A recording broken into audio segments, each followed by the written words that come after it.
नमस्कार दोस्तों, स्वागत है आपका अपने चैनल धार्मिक ज्ञान जीरो। एक मैं आपसे से रिक्वेस्ट करते हैं कि वीडियो को अंत तक देखें, स्किप बिल्कुल भी ना करें। वीडियो पसंद आए तो लाइक करें, साथ ही दोस्तों रिश्तेदार में शेयर एंड सब्सक्राइब जरूर करें, क्योंकि इसे हमें वीडियो बनाने का मोटिवेशन मिलता है। आज हम आपको दोस्तों, स्वर्ग जाने का असली हकदार कौन है और वह कौन सा पाप है जो मनुष्य को नरक जाने से नहीं रोक सकता। आज एक धार्मिक कथा के माध्यम से हम आपको बताएंगे कि पूजा पाठ, दान, धर्म आदि प्रकार के करोड़ों पुण्य करने के बाद भी मनुष्य नरक में क्यों जाता है और अत्यधिक पाप करने पर भी किस पुण्य के लिए मनुष्य को स्वर्ग की प्राप्ति होती है। तो चलिए शुरू करते हैं। दोस्तों, मध्य देश की बात है। एक ही समय पर 5 मनुष्यों की मृत्यु हो जाती है और वे सभी यमलोक में पहुंच जाते हैं। यमलोक का दृश्य देखकर वे भयभीत हो जाते हैं। विशाल काय आकार वाले यमराज सुवर्ण से बने सिंहासन पर विराजमान होते हैं। उनके पास चित्रगुप्त बैठे हैं, जिनके पास सभी प्राणियों का लेखा जोखा रखा हुआ है। यम के दूत प्राणियों को आगे धकेल रहे हैं। कुछ मनुष्य जोर जोर से विलाप कर रहे होते हैं तो कुछ मनुष्य अत्यंत प्रसन्न होकर चल रहे होते हैं। स्वर्ग के द्वार से सुंदर प्रकाश दिखाई पड़ रहा होता है तो वही नरक के द्वार से धधकती हुई अग्नि की ज्वालाएं दिखाई पड़ रही होती है। इस भयानक दृश्य को देखकर वे पांचों एक दूसरे से बात करने लगते हैं और अपने अपने पाप के विषय में चर्चा कर रहे होते हैं। उन 5 में से 4 लोगों ने अपने जीवन में बहुत पाप कर्म किए हुए होते हैं और उन सभी को जान पड़ता है कि अब वे चारों ही नरक में ही जाने वाले हैं। उन चारों में एक चोर होता है, दूसरी वेश्या होती है, तीसरा विद्वान पंडित होता है, तो चौथा एक राजा का सैनिक होता है तथा 5वां एक धनवान किसान होता है। वे पांचों अपने अपने कर्म फलों को भुगतने के लिए तैयार होते हैं। एक एक करके सभी पापी और पुण्य आत्माएं आगे चल रही होती है। वे चारों एक दूसरे के पाप कर्मों के बारे में बताने लगते हैं। पहले चोर कहता है, भाई, मैं तो पक्का नरक में ही जाऊंगा, क्योंकि मैंने बहुत बार चोरी की है, दूसरों का धन लूटा है, दूसरों को तकलीफ दी है, लेकिन ऐसा मैंने मजबूरी में किया था। चोरी करके मैं अपने परिवार का पेट पालता था, क्योंकि मुझे कोई काम नहीं देता था। शायद विधाता ने मेरे भाग्य में यही लिखा था, इसीलिए मैं ही हम चारों में सबसे बड़ा पापी हूं। मेरे पाप से मुझे कभी मुक्ति नहीं मिलेगी, ये मैं जानता हूं। पता नहीं मुझे अगला जन्म किस पशु का मिलेगा, यमराज मुझे कौन सा दंड देंगे। उसके बाद वह वेश्या बोलती है, भाई, हम चारों में मैं ही सबसे बड़ी पापिनी हूँ। मुझसे बड़ा पाप यहाँ पर किसी ने नहीं किया होगा। जो स्त्री अनेक पुरुषों के साथ संबंध बनाती है उसे नरक में ही डाला जाता है, यही शास्त्र कहते हैं। इसीलिए मेरा भी नरक में जाना तय है। किंतु मैं शपथ खाकर कहती हूँ, मैंने ये पाप जानबूझकर नहीं किए हैं। जब मैं छोटी उम्र की थी तभी एक दुष्ट व्यक्ति मुझे उठाकर ले गया और जबरदस्ती मुझे वेश्या बना दिया। मैंने ना चाहते हुए भी कई पुरुषों से संबंध बनाए हैं। मेरे पास जीवित रहने के लिए यही एक उपाय बचा था। मैं करती भी तो क्या करती। मेरे पास इतनी शक्ति नहीं थी कि मैं उस दुष्ट पुरुष से लड़ सकूं। पता नहीं किस पाप के कारण मुझे इस जन्म में वेश्या बनना पड़ा और न जाने आगे मुझे किस पशु के रूप में जन्म लेना पड़ेगा। मेरे पाप से यह जान पड़ता है कि मैं भी पक्का नरक में ही जाऊंगी। उसके बाद वह सैनिक बोलने लगता है, भाई, हम चारों में सबसे बड़ा पापी तो मैं ही हूं। मैंने बहुत बड़े पाप किए हैं। मैं राजा का सिपाही था, इसीलिए मैं लोगों पर जोर जबरदस्ती करता था। मैंने कितनों के प्राण लिए हैं, न जाने कितने मासूम लोगों को सताया है, न जाने कितने निर्दोष लोगों को मेरे हाथ से दंड मिला है। यमराज मुझे कभी क्षमा नहीं करेंगे और मैं निश्चित ही नरक में ही जाऊंगा। लेकिन मैंने ये सभी पाप जानबूझकर नहीं किए हैं। अपने प्राणों के भय से और परिवार के पालन पोषण के लिए मुझे ये पाप करने पड़े हैं। हमारा राजा जो कहता था उसका पालन हमें करना पड़ता था। राजा के विरुद्ध भला कोई साधारण मनुष्य कैसे जा सकता है। ये सभी पाप करते हुए मुझे अत्यंत दुख भी होता था और मैं जानता था कि ये पाप करने से मुझे नरक की ही प्राप्ति होगी। किंतु परिवार के मोहवश होकर मैंने ये काम किया है। लेकिन पाप तो पाप होता है, पाप करके पश्चाताप करने का क्या फायदा। इसीलिए मेरा नरक में जाना तो तय है।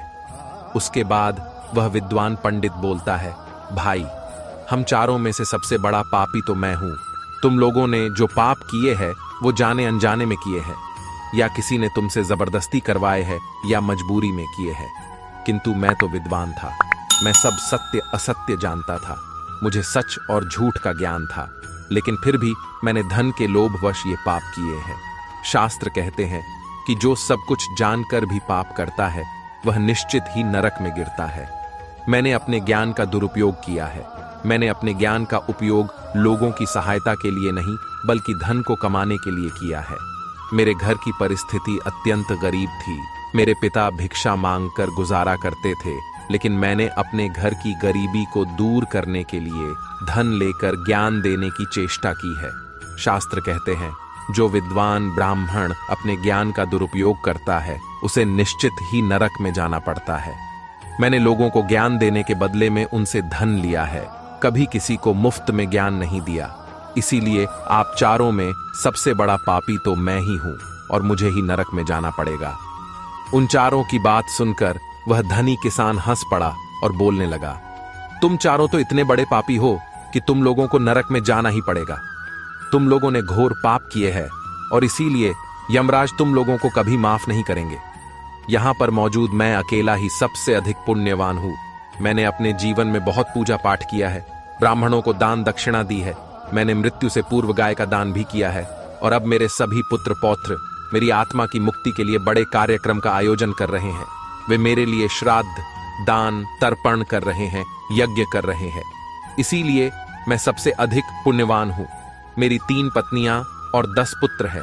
इतने लोग मेरी मुक्ति के लिए उपाय कर रहे हैं। और हां, मैंने अपने जीवन में कभी कोई पाप नहीं किया है और जाने अनजाने में किए भी होंगे तो मेरे पुत्रों के श्राद्ध आदि के कार्यों द्वारा मेरे पाप भी नष्ट हो जाएंगे। मैं नित्य देव पूजा करता था, मंदिर जाता था, द्वार पर आए अतिथियों को भोजन कराता था। इसीलिए मुझे पूरा विश्वास है कि यमराज मुझे नरक में नहीं डालेंगे और मुझे मोक्ष की प्राप्ति निश्चित ही होगी। फिर वे पांचों धीरे धीरे आगे बढ़ने लगते हैं और फिर जब उनका समय आता है तो उन पांचों के पाप और पुण्य के कर्मों का मूल्यांकन किया जाता है।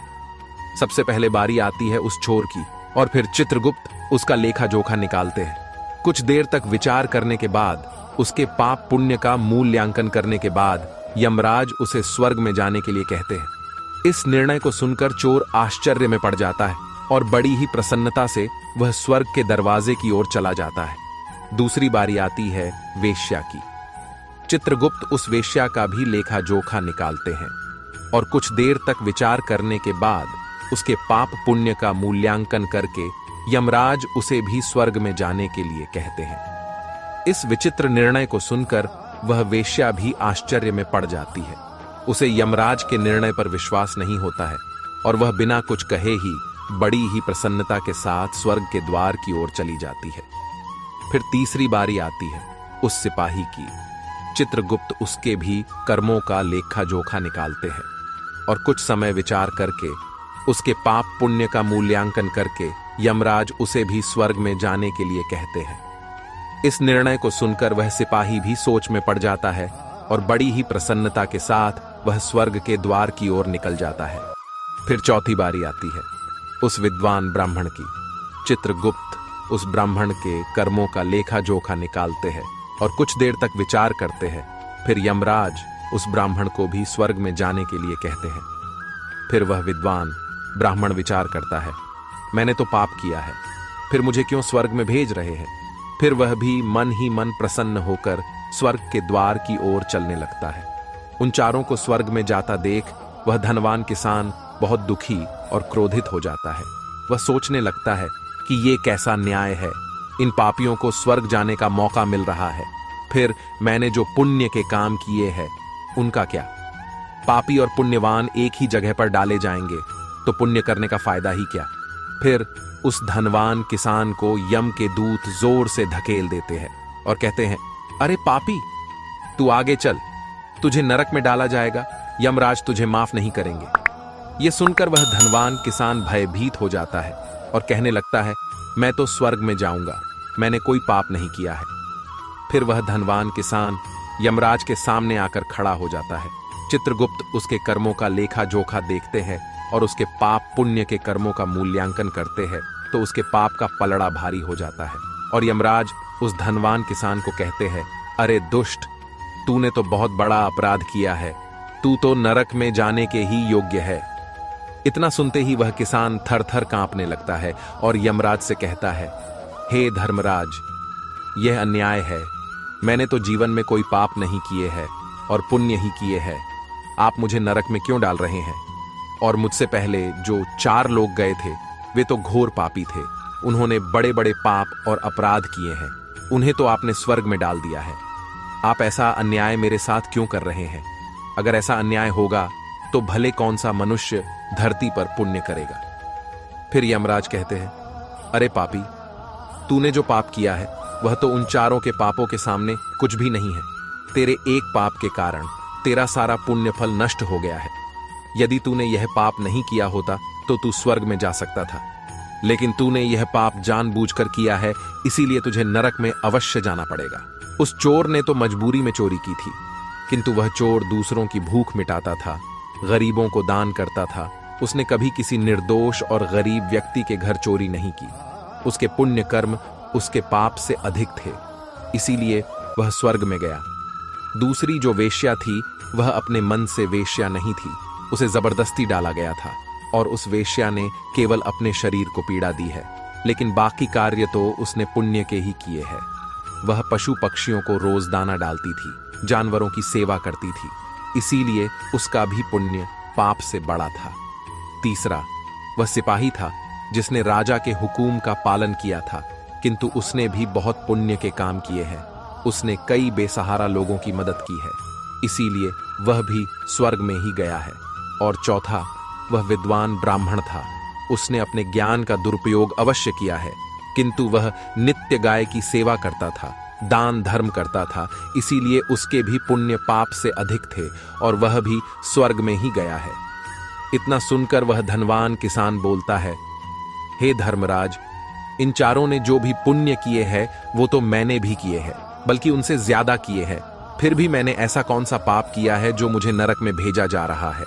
यमराज कहते हैं, हे दुष्ट, याद कर तूने उस अबला विधवा नारी पर गलत लांछन लगाया था कि उसने तेरे घर पर चोरी की है, और इसके साथ ही तूने उसके ऊपर कई अन्य गलत लांछन लगाए थे।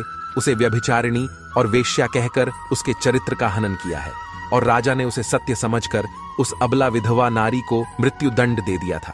हे पापी, मनुष्य ब्रह्म हत्या, चोरी, मदिरापान आदि प्रकार के घोर पापों से भी प्रायश्चित करके मुक्त हो सकता है, किंतु दूसरों पर गलत लांछन लगाने पर कोई प्रायश्चित नहीं है। जो दूसरों पर गलत आरोप करता है, सत्य जानकर भी दूसरों को झूठ कहकर उनके ऊपर दोष डालता है, वह तो सबसे बड़ा पापी है। उसके द्वारा किए गए सभी पुण्य नष्ट हो जाते हैं। इसीलिए तूने जितने भी पुण्य किए हैं वे सभी उस एक पाप के कारण नष्ट हो गए।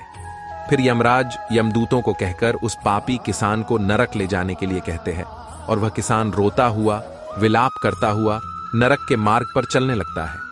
तो दोस्तों, इस प्रकार से धर्मराज ने कहा है, कभी किसी पर गलत आरोप नहीं करना चाहिए। सत्य जानकर भी असत्य का साथ नहीं देना चाहिए। जो दूसरों पर गलत आरोप डालता है उसे यमराज कभी क्षमा नहीं करता है। उम्मीद है आपको यह कथा पसंद आई होगी। वीडियो को लाइक जरूर करें और कमेंट में जय श्री कृष्ण अवश्य लिखें। साथ ही चैनल को सब्सक्राइब करें। आप सभी का धन्यवाद।